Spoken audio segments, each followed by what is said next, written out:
Okay, our first is instructional practices we're going to talk about for choice for demonstrating learning for our data that we collected.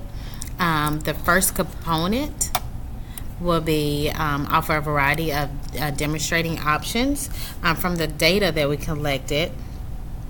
It says that teachers offer more opportunities to use offline tools than online tools to demonstrate mastery that they have learned in class.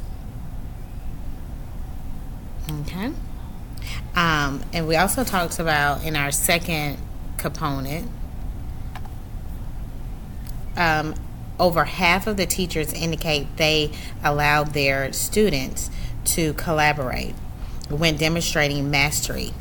And an example will be instead of allowing the students to work individually to create projects or tests, they are allowing students, a group of students, to create projects to demonstrate their mastery. Not only just projects, but tests as well.